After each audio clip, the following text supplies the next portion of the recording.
யாருக்கு மாட தெரியல, இது அவர் குரல் மட்டும் தான் கேட்கணும். ஓகே, மேடையில் அமர்ந்திருக்கும் அனைவருக்கும் வணக்கம். பத்திரிகை நண்பர்கள், ஊடக நண்பர்கள், இணையதள நண்பர்கள், PRO நிக்கில் முருகன், மேனேஜர் முருகேசன். முருகேசா, நீ என் மகனானி, எங்க இருக்கிறாய்? அனைவருக்கும் வணக்கம்.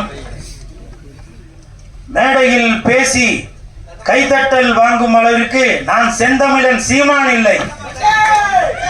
தயவு செய்து நீங்களே ஒரு தடவை கை தட்டிருங்கப்பா. இந்த கைதட்டல்கள் அனைத்தும் பரமசிவன் பாத்திமா அந்த குழுவிற்கு தான் போய் சேரும்.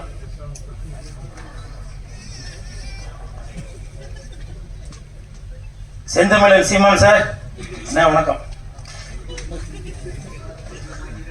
பரமசிவன் கழுத்தில் இருக்கும் பாம்பு கேட்டது, சீமான் சௌக்கியமா?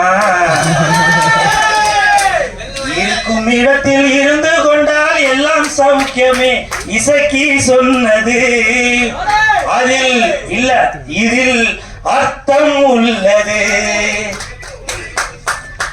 இயக்குனர் திரு இசக்கி கார்வண்ணன் அவர்களிடம் நான் கேட்டேன், சார் நம்ம படத்திற்கு இசை வெளியீட்டு விழாவுக்கு யார் சிறப்பு விருந்தினராக வருது அப்படின்னு. அப்போ இயக்குனர் சொன்னாங்க, 2 சிறப்பு விருந்தினர் வராங்க, ஒன்னு சீமான், இன்னொன்னு கூல் சுரேஷ் அப்படின்னு சொன்னாங்க. அந்த இடத்துல ஒரு திருத்தம். என்ன திருத்தம்னா, சிறப்பு விருந்தினர் என்றால் அது சீமான், சிறப்பு விருந்தினர் என்றால் அது கூல் சுரேஷ். அதற்கு ஒரு காரணம் இருக்கு. என்ன காரணம்னா, சீமான் என்றால் எழுச்சி, கூல் சுரேஷ் என்றால் குளிர்ச்சி, நாம் தமிழருக்கு உண்டு வளர்ச்சி.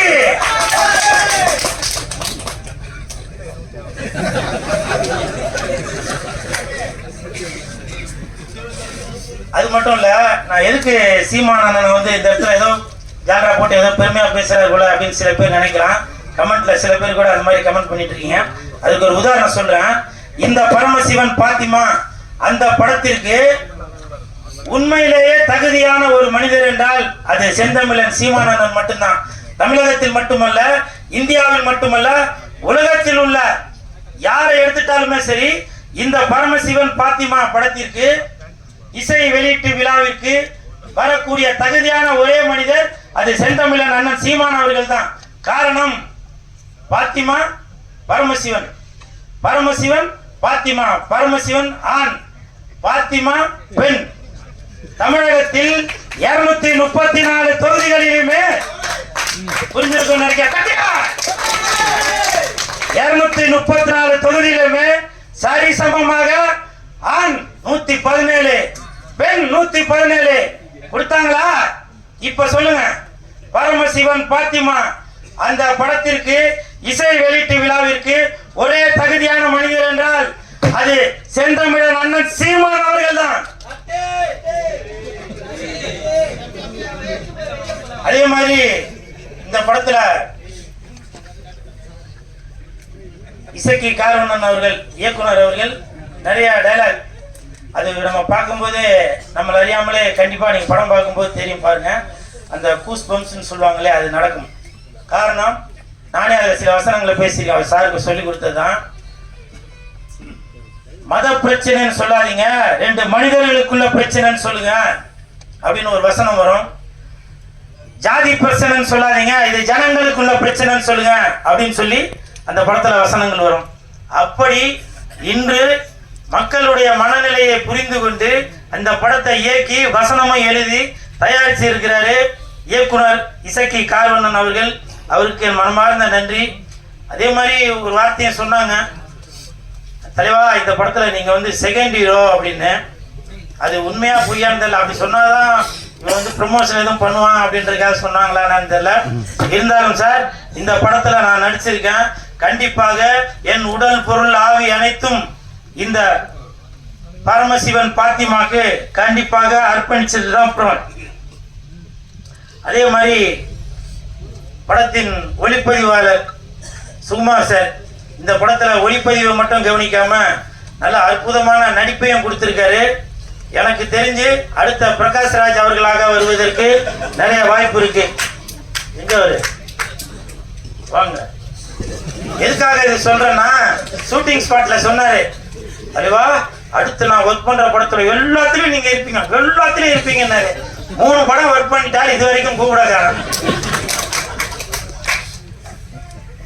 இல்ல இந்த மாதிரி இடத்துல சொன்னாதான் போன் பண்ணி சொன்னா அது சரியா இருக்காது இல்லையா?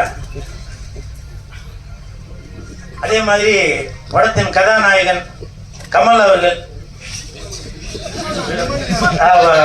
விமல் அவர்கள், இல்ல அந்த கமலுக்கு ஒரு காரணம் இருக்கு.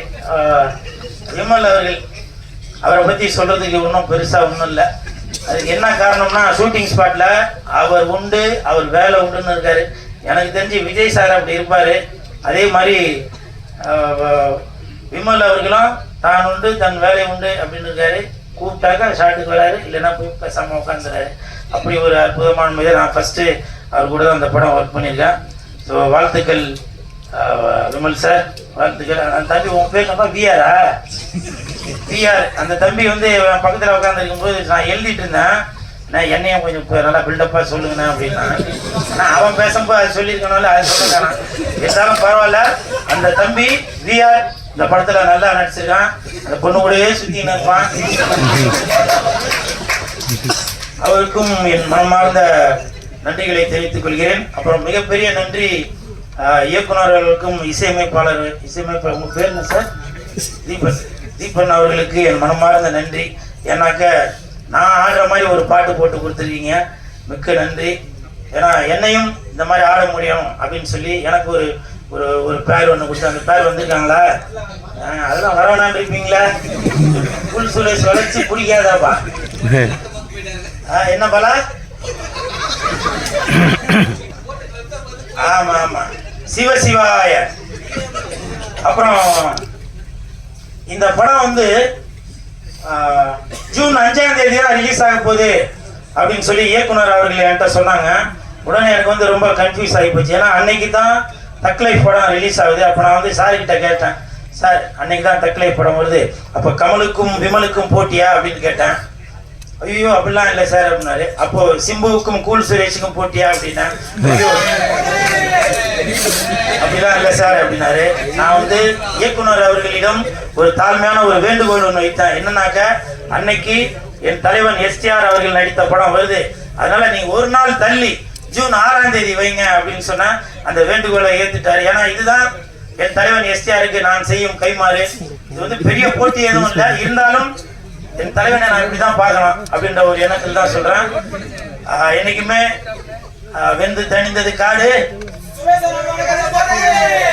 வெந்து தணிந்தது காடு, சீமானனுக்கு வணக்கத்தை போடு. அப்புறம் இன்னொரு முக்கியமான விஷயம், கமல் சார், நீங்க வந்து உலக நாயகனாக இருந்து விண்வெளி நாயகனாக மேல ஒரு படி போயிட்டீங்க.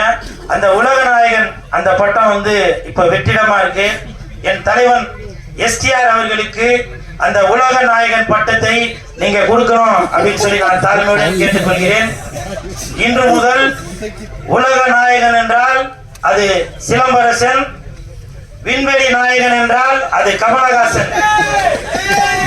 விண்வெளி நாயகன் என்றால் அது கமலஹாசன், உலக நாயகன் என்றால் அது சிலம்பரசன்.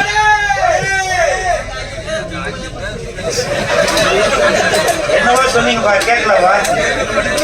பரமசிவன் பாத்திமா வருகின்ற ஜூன் 6 கொஞ்சம் பார்த்துமா. நன்றி நன்றி நன்றி நன்றி.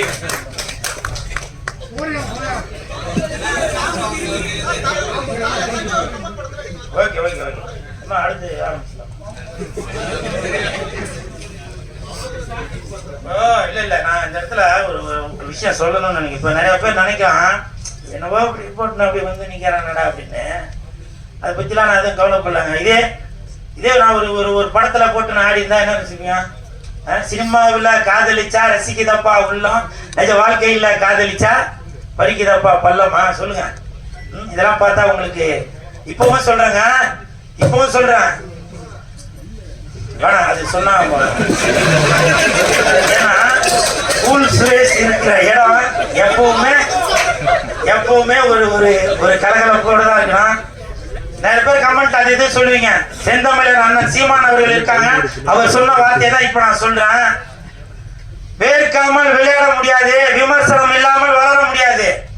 அண்ணன் சீமான் அவர்கள் சொன்னதுதான். நான் அதை இன்ன வரைக்கும் அதை ஃபாலோ பண்ணிட்டு தான் இருக்கேன். சரிங்களா? நிறைய பேர் நினைக்கிறான் என்னப்பா இவர் வந்து ஏதோ கோமாளி வேஷம் போட்டுட்டு இருக்காரு அப்படின்னு.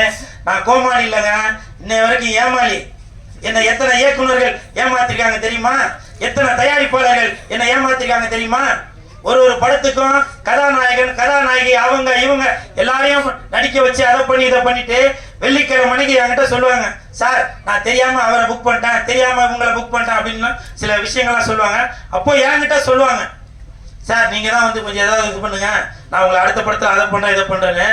இப்பவும் சொல்றேன், நான் கோமாளி இல்லைங்க, ஏமாளி.